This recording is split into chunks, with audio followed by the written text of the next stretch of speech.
इस भाव से सुनना है।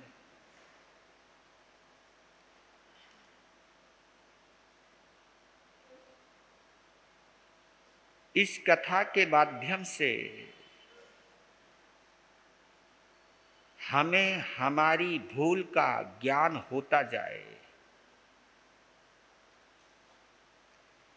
क्योंकि भगवान महावीर की ये 27 भवों की कथा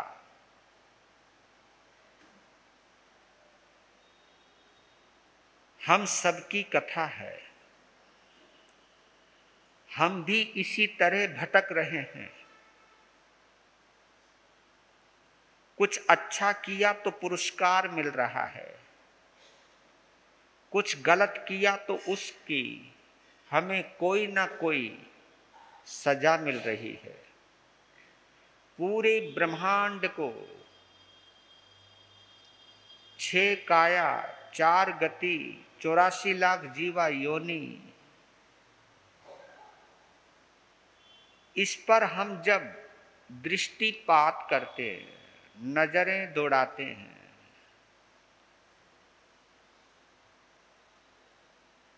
तो जो सत्य है वो सामने उद्घाटित होता है, जो सत्य है वो सामने प्रकट होता है। और इस सत्य को सुनने का एक ही फायदा है,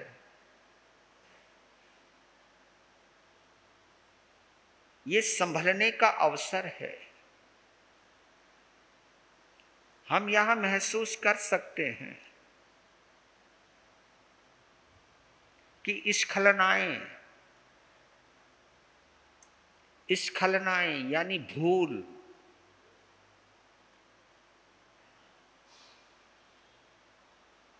यानी गलतियां यानी नादानियां किसी भी काल की मोहताज नहीं रहती। किसी भी समय ये गलतियां हो जाती हैं। कभी कभी तो परमात्मा की उपस्थिति में भी गलतियां हो जाती हैं। ये कथा बड़ी निष्कपट है, कोई बहकावा नहीं, कोई छलावा नहीं, कोई झूठा आश्वासन नहीं। इस कथा को अपनी कथा समझकर सुनोगे तो जीवन में बदलाव आ सकता है। ये कथा हमें ये सोचने को मजबूर करती है कि हमसे पहले जो महाबली हुए हैं, जिनको स्वयं परमात्मा के प्रत्यक्ष दर्शन हुए हैं,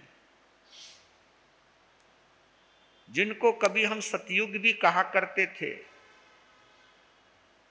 क्योंकि ये कहानी चलते चलते कहां से कहां पहुंची है और उस कहानी का कहीं ना कहीं कनेक्शन इस जन्म से भी हमारा जुड़ा हुआ है। ये जीवन जो है ना, ये घटनाओं का संगम स्थल है।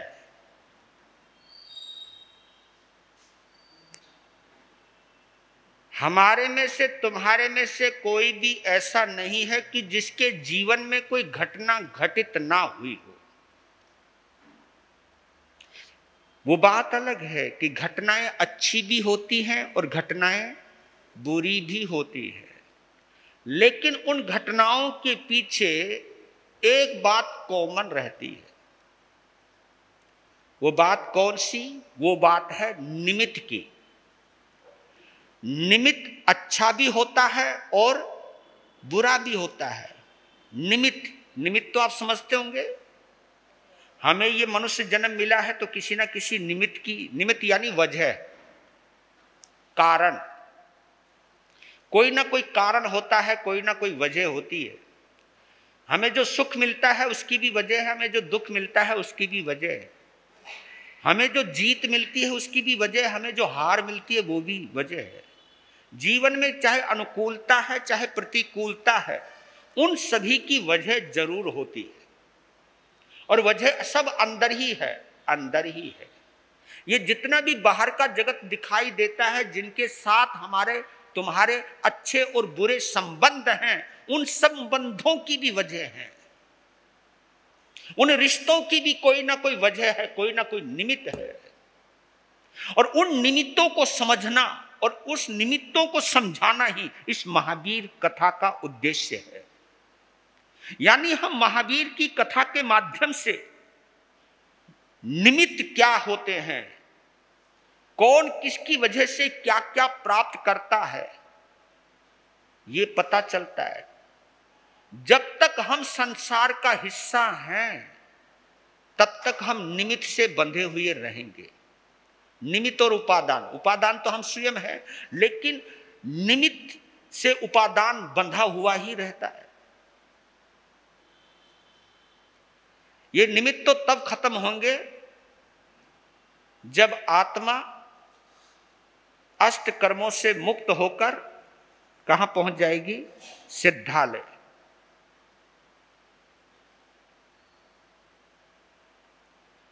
घर के बाहर सब खतरा ही खतरा है।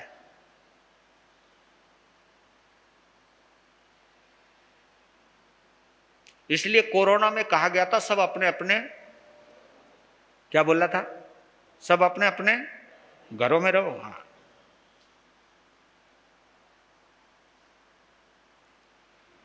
ये तो बीमारी का कोरोना काल है, लेकिन कर्मों का कोरोना काल तो हमेशा ही से चलता है। कर्मों का कोरोना काल तो हमेशा से चलता है। इसलिए जितने भी संदेश हैं, जितने भी उपदेश हैं, जिनवानी का जो सार है, वो सब यही कहते कि अपने आप में रहो। क्या बोला? अपने आप में रहो, यानी अपनी आत्मा में रहो, यानी अपने स्वभाव में रहो। अगर अपने स्वभाव में रहोगे कोई खतरा नहीं, लेकिन जैसे ही तुम स्वभाव से प्रभाव में गए तो खतरा ही खतरा है। कहीं पर भी संक्रमण हो सकता है।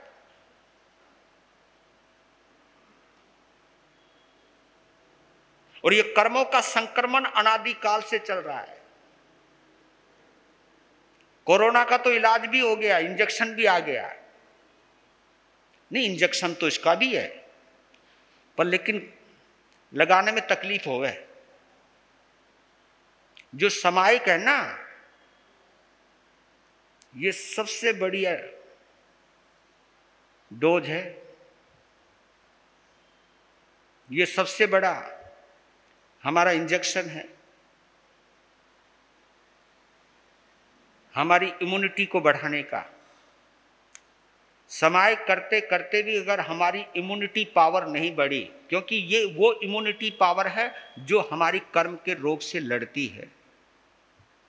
और महावीर भगवान की जो एक कथा है, कथा तो बहुत प्राचीन है, लेकिन इस कथा को वहीं से लिया गया है जहां से उनको सम्यक्त्व की प्राप्ति हुई है, और जीवन वहीं से ही माना जाता है। हमें भी नहीं पता कि हमारा जन्म कौन सा चल रहा है।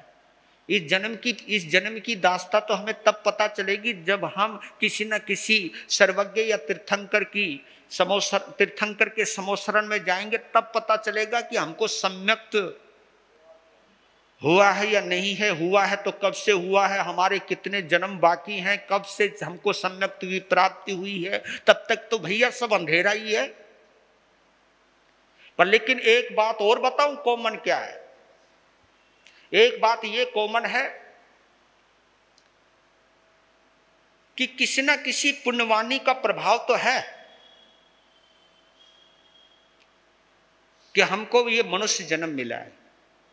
ये तो मानोगे ना? किसी न किसी पुण्यवानी का फल है कि हमें मनुष्य जन्म मिला है। और भी पुण्यवानी का फल है कि हमें आर्य कुल मिला है। और इससे बड़ी और पुण्यवानी का फल है कि हमें जिनवानी सुनने को मिल रही है।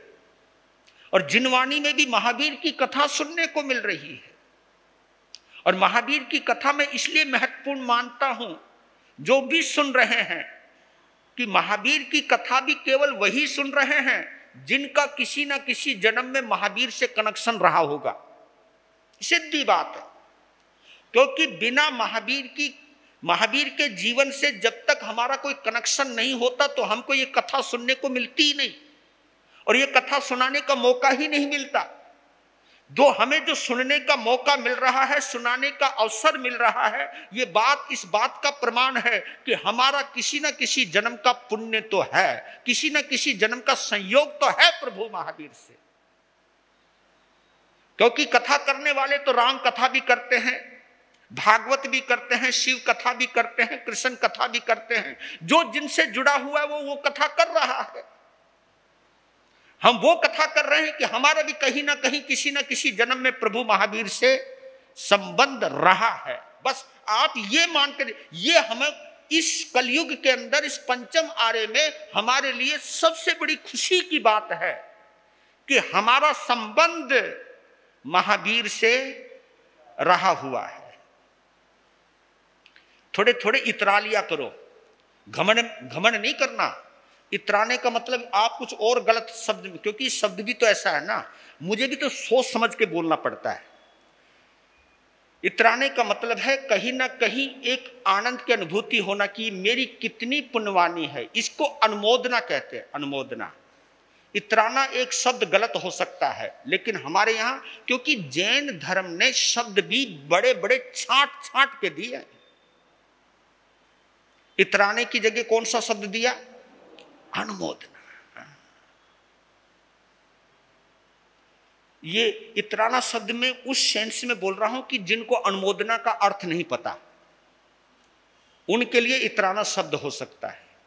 लेकिन इतराना दो तरीके का होता है। इतराना अहंकार में भी होता है, इतराना, इठलाना। लेकिन अनुमोदना एक गहरी संतुष्टि, एक गहरा आनंद कि कुछ भी कहो, इस पंचम आर्य में आज भी मेरा कनेक्शन प्रभु महावीर से है। आज भी जिन शासन से,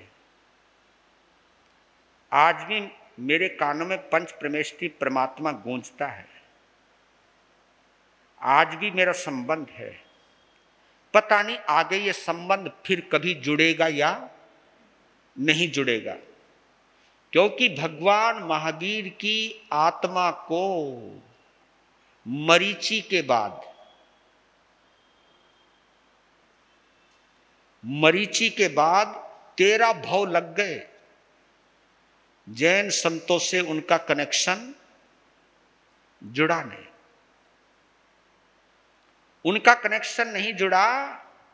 जिनको अंतिम तीर्थंकर बनना है, जिन्होंने खुद तीर्थ की स्थापना करनी है, उनके साथ जब ये घटना घटित हुई है तो हम किस विषाद के हैं?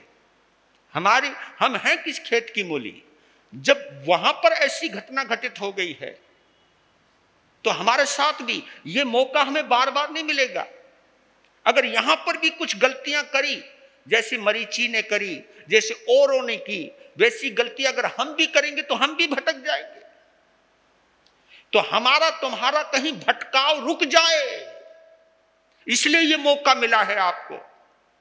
इस मौके को संभाल लीजिए।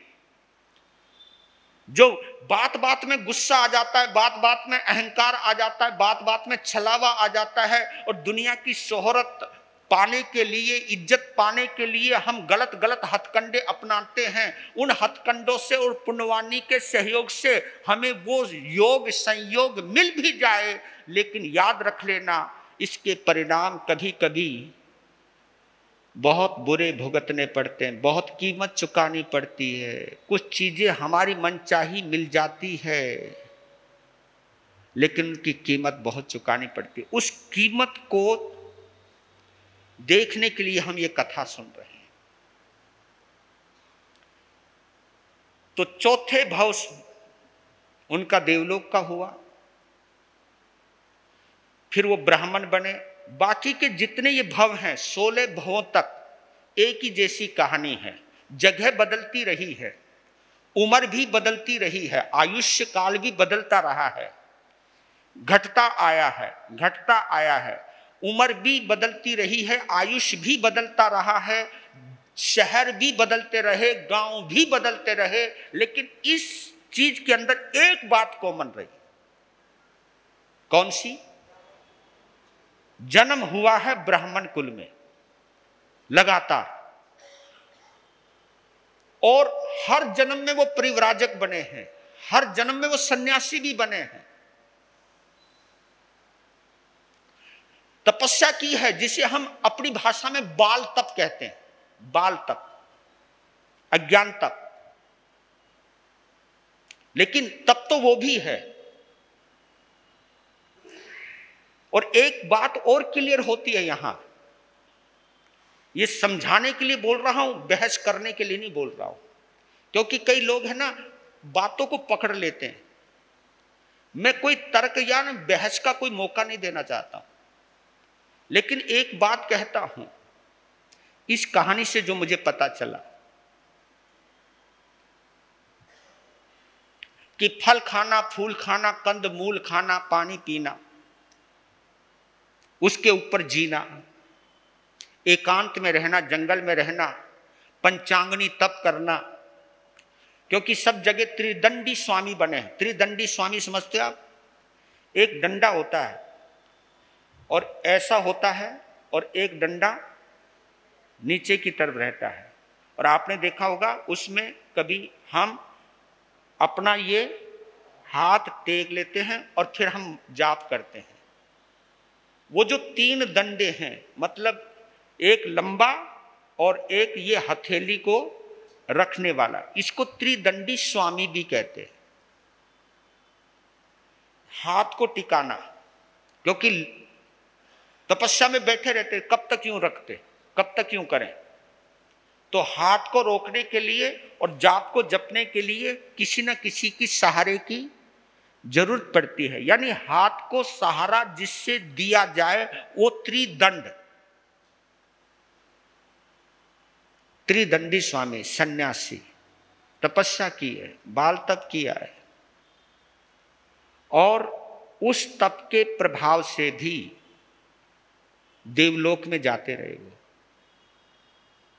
कभी कभी हम जोश में आ जाते हैं, बोल देते, जो माइक में बोलते वो मर के नरक में जाएंगे। ये शब्द संत भी बोल जाते कभी कभी। ये शब्द प्रॉपर शब्द नहीं है, क्योंकि ये मैं जो माइक में बोल रहा हूं ये मैं अपने लिए नहीं बोल रहा हूं। मैं कहीं ना कहीं इसके अंदर भी एक उपकार की वृत्ति है। उपकार क्या है? कि जो यहां बैठा है चाहे वो वहां बैठा है, सभी को भगवान की, जल्दी बोलो, वाणी सुन सके। मेरा कोई पर्पज इसके ऊपर शान शौकत दिखाने का नहीं है। हमारे पास इतनी वचन शक्ति तो है नहीं, इतनी वचनातिशय तो है नहीं कि 4 कोस तक मेरी वाणी सुनाई दे। और बताओ, ये शक्ति तो तीर्थंकर में भी नहीं होती है।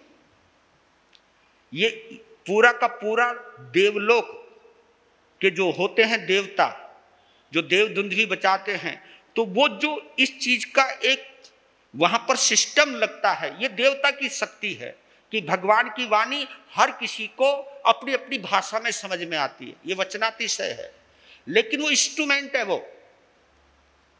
और इसी इंस्ट्रूमेंट के आधार पर वैज्ञानिकों ने शोध किया कि कोई भी अपनी मदर टंग में बोल रहा है और सुनने वाले भिन्न भिन्न लैंग्वेज वाले हैं, सबकी भाषाएं अलग अलग हैं, और बोलने वाला अपनी भाषा में बोल रहा है और सुनने वाला अपनी भाषा में सुने, तो ये वैज्ञानिकों ने ऐसे इंस्ट्रूमेंट बनाए या नहीं बनाए?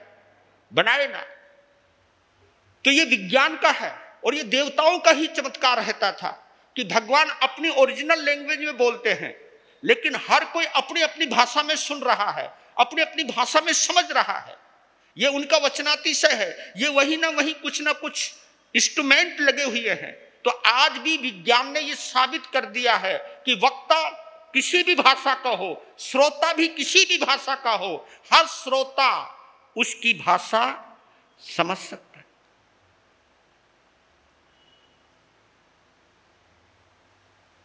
तो एकदम फरमान जारी नहीं कर देना चाहिए, जो ऐसा करते हो मर के नरक में जाएंगे। ओए होए यार, कमाल है, कितनी बड़ी पावर है, मुझे ये नरक में भेज देगा। मैं पावर है कैसे?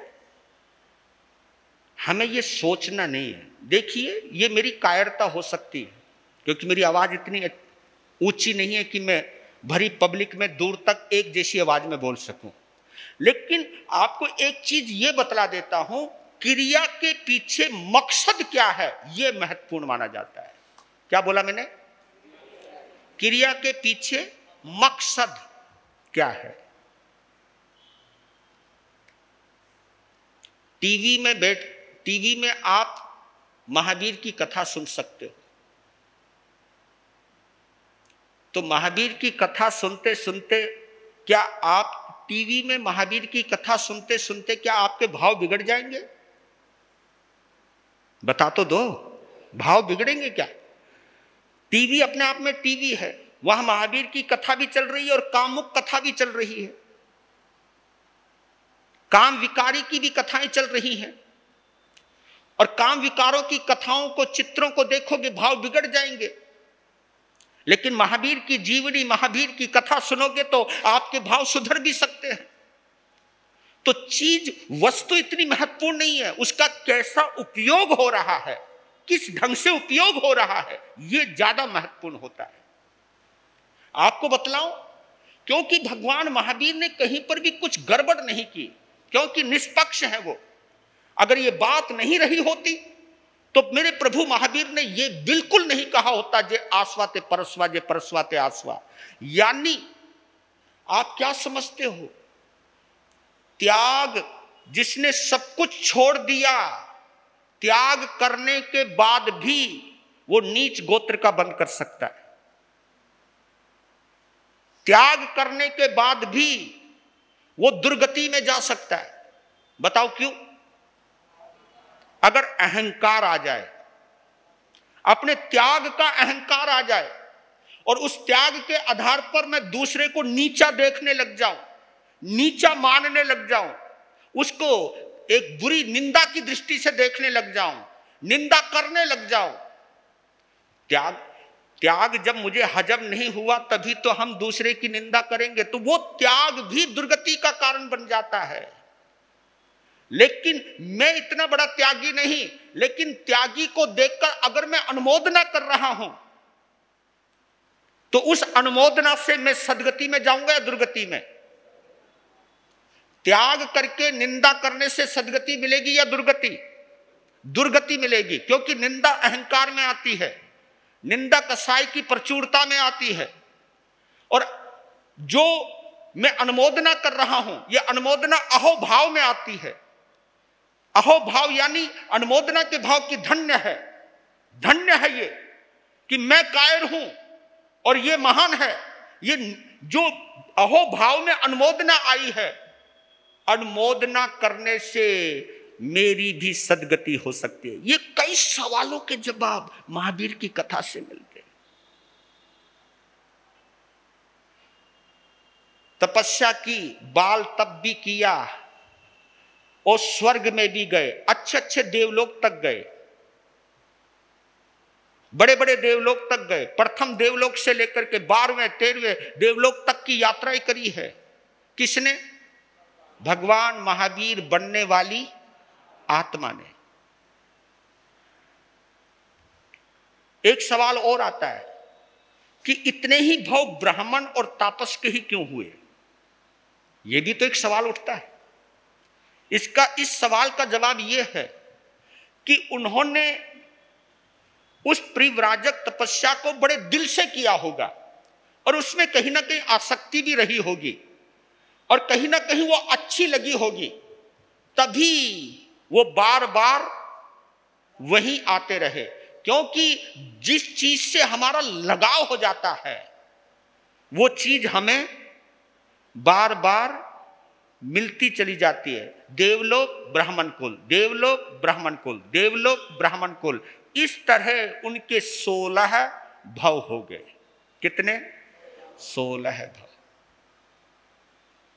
जगह मैंने बोल ही दिया अलग अलग है, नाम भी अलग अलग है, लेकिन कॉमन एक चीज है, वो परिव्राजक बनते रहे, त्रिदंडी स्वामी बनते रहे, तपस्या करते रहे, स्वर्ग में जाते रहे, यानी मनुष्य और देव के बीच में चलते रहे वो, और कोई गति नहीं मिली।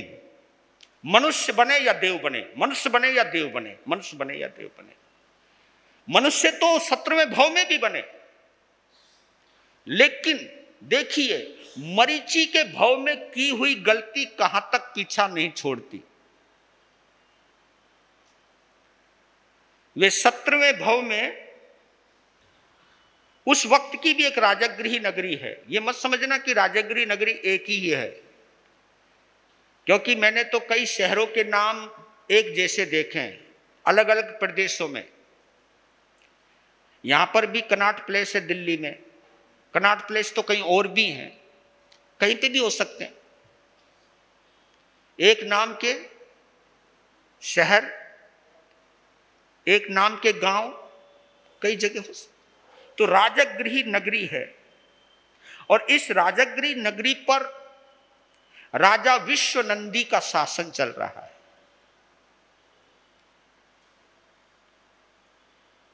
विश्वनंदी का एक भाई है विशाख भूति, ये दो भाई हैं। तो बड़ा भाई राजा है और छोटा भाई छोटा है, वो युवराज पद पर है। क्योंकि विशाख नंदी के कोई बच्चा नहीं हुआ है अभी तक, तो इसलिए युवराज निश्चित रूप से छोटा भाई ही है। भगवान महावीर का जो जीव है, जो विश्वनंदी राजा है, उनका जो छोटा भाई है विशाख भूति,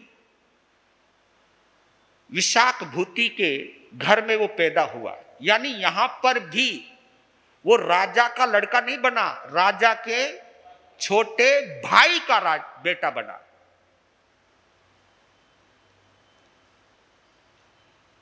और राजा विश्वनंदी का बेटा है विशाख नंदी।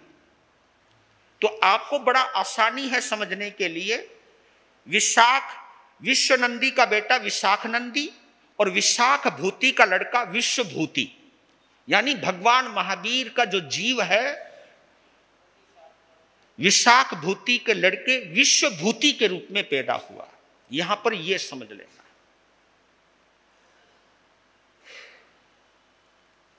और देखिए, एक ही कुल में जन्म लेने के बाद, एक ही घराने में जन्म लेने के बाद, एक ही परिस्थितियों में जन्म लेने के बाद, एक ही वातावरण में जन्म लेने के बाद अंदर का मामला अलग अलग होता है।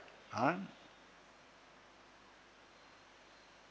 ये मत समझना कि बहादुर के घर में बहादुर ही पैदा होते हैं, कोई ना कोई कायर भी पैदा हो सकता है। यहां क्या परिस्थिति बनी, विश्वनंदी का बेटा विशाख नंदी, विशाख भूति का बेटा विश्वभूति। यानी राजा का जो लड़का है वो डरपोक है, जबकि वो भी राजकुमार है, बल्कि वो तो राजा का लड़का है, बहादुर बाप का बेटा है, लेकिन उसके बावजूद भी वो डरपोक है, भीरू है। छोटे भाई का बेटा विश्वभूति, वो निडर है, पराक्रमी है, बहादुर है और हर मुसीबत में मुस्कुराने की हिम्मत रखता है। यानी एक ही परिस्थितियों में, एक ही घराने में, एक ही चार दीवारी में जन्म लेने के बाद और एक ही तरह की परवरिश होने के बाद भी सभी का अपना अपना स्वभाव है।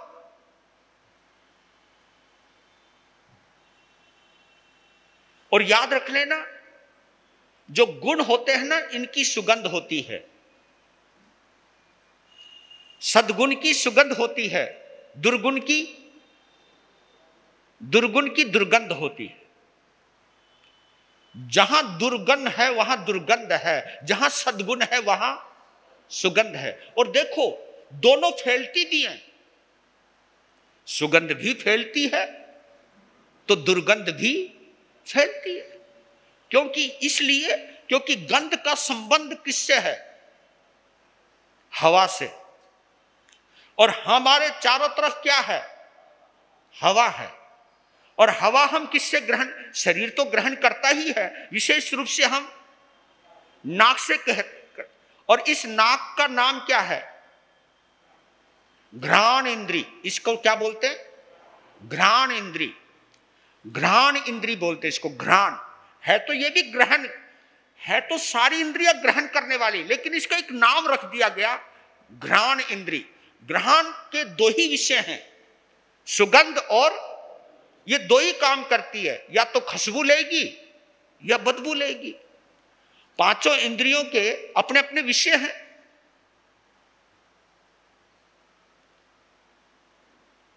बच्चे दोनों जवान हो गए। राजा का लड़का होने की वजह से वो युवराज पद का अधिकारी था,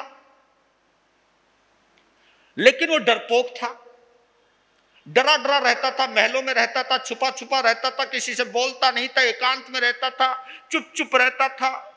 जबकि उसकी मां कहती, बेटा तू बोला क्यों रहा, कुछ कुछ किया कर, डर लगे। अब बाप भी माथा पीट लेता, ये पता नहीं कैसा राजा बनेगा। वो कभी कभी राजा अपनी रानी प्रियंगु, उसका नाम विशाख नंदी की मां का नाम प्रियंगु है, प्रियंगु से कहता था ये लड़का राजा बनने के योग्य नहीं है, क्योंकि राजा बनने के योग्य तो विश्वभूति है। लेकिन मां की जिद रहती थी ना, प्रोटोकॉल नहीं तोड़ना। कभी कभी है ना, प्रोटोकॉल बड़ा जबरदस्त हो जाता है। प्रोटोकॉल नहीं, क्योंकि राजा का लड़का ही युवराज बनता है, ये प्रोटोकॉल था। कुछ भी कहो जी, राजा तो मेरा बेटा ही बनेगा, युवराज तो मेरा बेटा ही बनेगा। वो है ना उसका भाई संभालने वाला, ले चल तेरी मर्जी। अब क्या हुआ,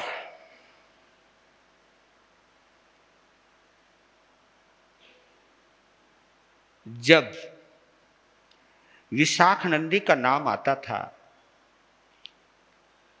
तो वहां की जनता भी उसका मजाक उड़ाती थी। मजाक तो उड़ाएगी, डरपोक कहीं का, कायर कहीं का, ये है। क्योंकि आप लोग भी इसी टोन में बात करते हो ना, एक कायर कहीं का, ये एक्शन होते हैं। डरपोक कहीं का, कायर कहीं का, ये तो गलती से आ गया राजा के घर में। इसे तो किसी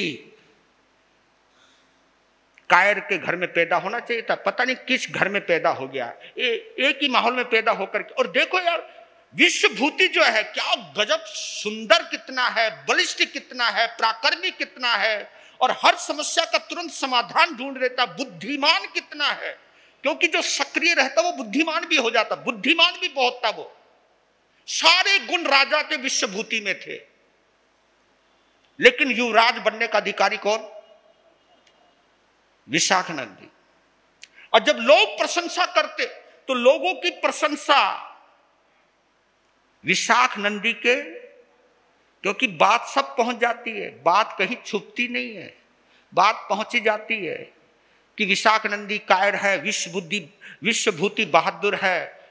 और देखिए एक चीज और, आदमी कम से कम अपनी कायरता को स्वीकार तो कर ले। कायर होकर के भी उसे विश्वभूति की प्रशंसा अच्छी नहीं लगती थी। जब लोग कहते थे ना असली राजकुमार तो विश्वभूति है, ये शब्द किसको कचोटते थे? विशाख नंदी को। चुभते थे, मां के चिपक के रोता था कि नाम तो उसका होता है, लोग मेरा नाम भी ढंग से नहीं लेते। कोई कहता कायर, कोई कहता बुजदिल, कोई कहता डरपोक, उसकी महिमा गाते कि बेटा तू भी तो बहादुर बन। वो बहादुर है इसलिए उसकी महिमा गाते हैं, तू कायर है इसलिए तुझे बोल। ए मां तू तो मत बोल, क्योंकि मैं नहीं बोलूं तो कौन बोलेगा। ये चीजें होती रही। वक्त आने पर शादी भी हो गई, सबकी अपनी अपनी रानियां भी आ गई। और यहां पर भी फर्क आ गया। विश्वभूति की रानियों को लोग इज्जत की नजर से देखते थे, और जो विशाख नंदी की रानियां थी उनके लिए लोग फप्तियां कसते थे, है कायर की रानी बनी है। ये भी तो पंगा है ना, कायर की, बुजदिल की, ये भी ऐसी ही होंगी, ऐसी होंगी ये भी। ये हालत हो गई। विशाख नंदी विश्वभूति को बाहर एक क्रीड़ा स्थान था, जिसको हम आज की भाषा में फार्म हाउस कहते हैं, है ना। वो तुम जल्दी समझ जाओगे। आजकल जितने बड़े बड़े इंडस्ट्रियल हैं, जो बड़े बड़े व्यापारी हैं, वो नगर के बाहर क्या बनाते हैं? Farm house. फार्म हाउस, और उसमें हर सुविधाएं, है ना। कोई स्विमिंग पूल बना रहा है, कोई कुछ बना रहा है, कोई बाग लगा रहा है, कोई बगीचा लगा रहा है, क्या जो भी कुछ है वो वहां करता है। तो एक इतना बड़ा उद्यान था, राजकीय उद्यान था, जो हर सुविधाओं से संपन्न था। वहां झरने बहते हैं, फूल खिलते हैं, पुष्प वाटिकाएं हैं, और बड़े बड़े तालाब हैं, बड़े बड़े झरने हैं वहां पर। हर सुविधा वहां पर थी, और उन सुविधाओं का उपभोग कौन कर रहा है? विश्वभूति अपनी रानियों के साथ क्रीड़ा करता है, मौज कर रहा है, और वो बेचारा महलों में। एक बार विशाख नंदी की रानियों ने कहा, ऐ जी सुनो, हम क्या यहीं पड़ी रहेंगी? हमको भी तो घुमाने ले जाओ। देवर जी तो मौज करे है, और हम यहां पड़ी पड़ी सड़े हैं। हमारो भी तो मन करे घूमने को। एक दिन जोश आ गया, नुका चलो चलते। अपनी रानियों को लेकर पहुंच गया उस पुष्पक उद्यान के मेन द्वार पर, रानियों के साथ। द्वारपाल ने रोक दिया, क्योंकि नियम था, अगर कोई अंदर है तो कोई, यहां तक कि राजा भी वहां नहीं जा सकता। अगर कोई अपनी पत्नियों के साथ वहां रह रहा है तो वहां राजा भी नहीं जा सकता। ये नियम था, वहां का नियम था। तो द्वारपाल ने कहा, जी आप कहां आ गए? अंदर विश्वभूति है। तो मैं युवराज होने वाला हूं, मैं घूम सकता हूं यहां? लेकिन नहीं जी, आपको नियम नहीं मालूम, आप नहीं आ सकते। यहां आप तब आ सकते हो जब विश्वभूति बाहर हो। रानियों को देखा, एक ने कहा चल वापिस चल, चल दिया, पर चोट पहुंच गई। ऊपर से तड़का लगा दिया एक दासी ने। ये दासियां हैं ना, क्या बताऊं ये। और दासियों में भी एक प्रसिद्ध नाम है। क्या नाम है? मंथरा।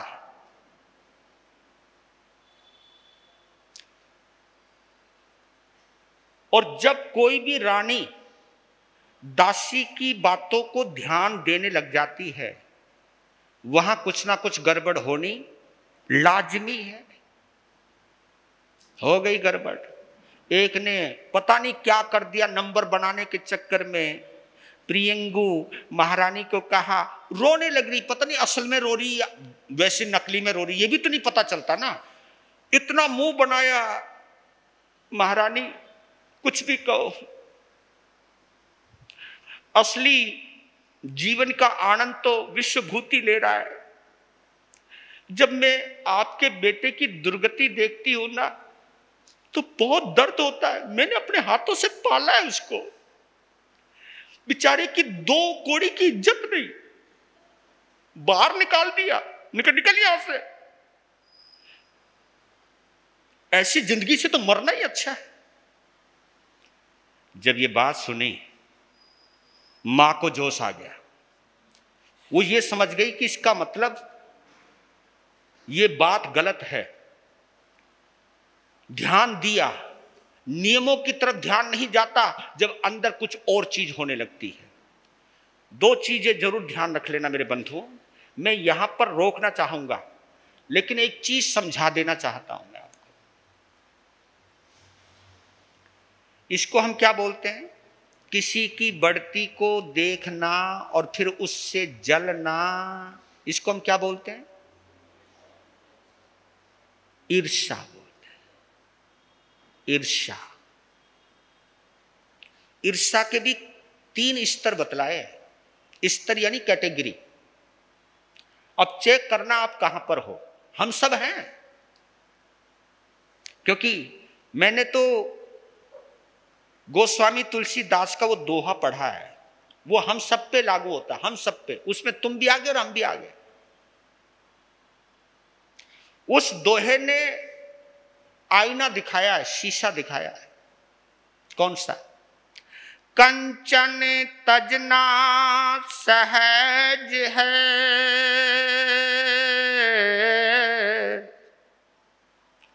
सहज त्रिया का नेह, मान बड़ाई ईर्षा दुर्लभ तजना ये।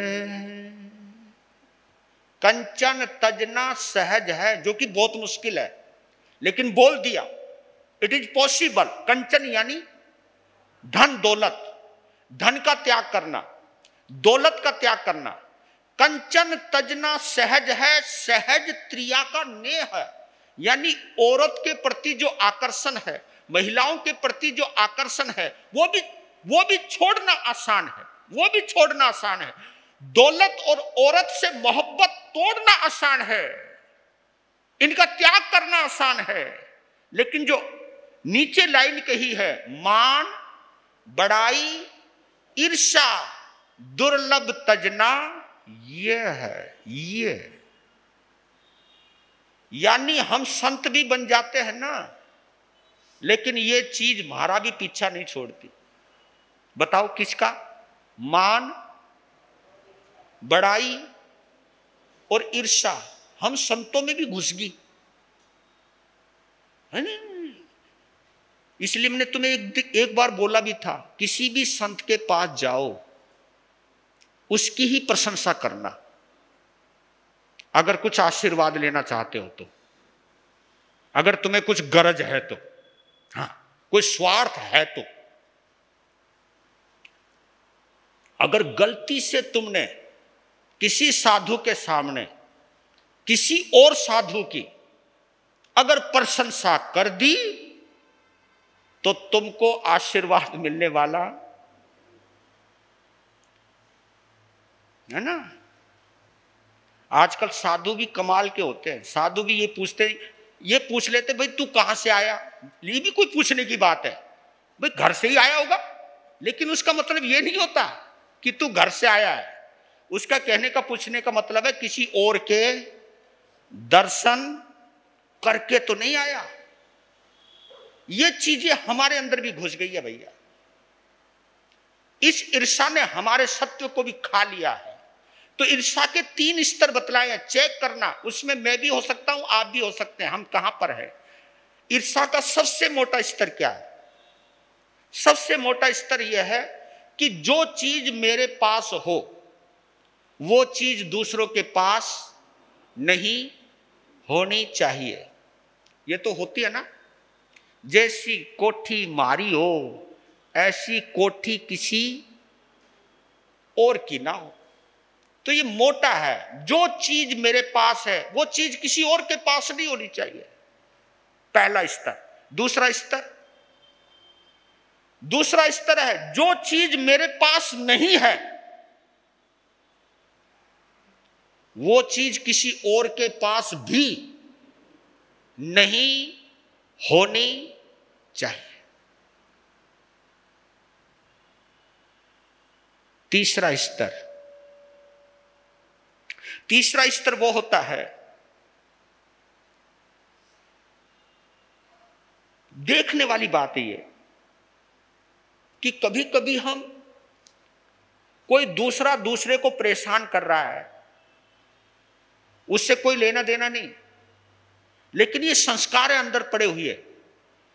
कोई XYZ किसी को भी परेशान कर रहा है, किसी को पीड़ित होते हुए देखकर और किसी को परेशान करते हुए देखकर परेशान करने वाले को अच्छा मानना और पीड़ित होने वाले को पीड़ित होते हुए देख करके खुशियां मनाना, अच्छा हुआ, यानी किसी को परेशान होते हुए देखकर खुशी होना और किसी को परेशान करते हुए देख करके अनुमोदना करना। ये होता है ना, जैसे कोई किसी की निंदा कर रहा है, कोई किसी की निंदा कर रहा है और निंदा करने वाले की बात में रस लेना।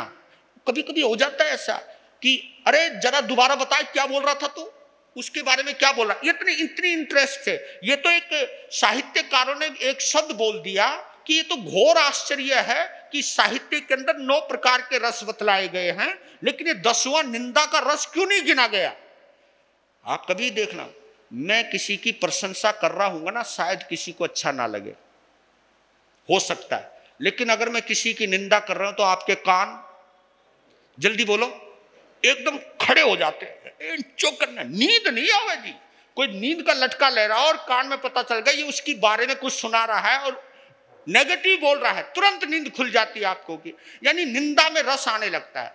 ये हमारा मानसिक स्तर गिरता चला जाता है। इस चीज को जरूर सोचिएगा। इस स्तर को मैं भी अगर जी रहा हूं, मैं संत होकर के भी संत नहीं हूं, आप श्रावक होकर के भी श्रावक नहीं है। ये ईर्ष्या, ये एक चीज ऐसी होती है जो हमारे बाहर के व्यक्तित्व को नहीं, अंतर के व्यक्तित्व का घात कर देती है। कल फिर सुनाऊंगा आपको ये कहानी, थोड़ी और चलेगी, थोड़ी आराम से चलाऊंगा, क्योंकि ये कहानी बड़ी महत्वपूर्ण मोड़ पर जाने वाली है। ये इस कहानी का कनेक्शन इस का आगे भी जुड़ा हुआ है कनेक्शन। तो चलो कोई बात नहीं, आज हम उस कहानी में आते हैं। एक कहानी में दूसरी कहानी और चल रही है, आपको मालूम है, 2-2 कहानी। आप समझ सकते हो कि महाराज जी तो आजकल कहानियां ही सुना रहे हैं। हाँ भाई, कहानी सुना रहा हूं, मैं मना कहाँ कर रहा हूं, लेकिन ये कहानी है बेशक महावीर की, लेकिन ये कहानी है हम जो गम किसी को हमने दिए, वो गम तो हमको लेने पड़ेंगे, जो गम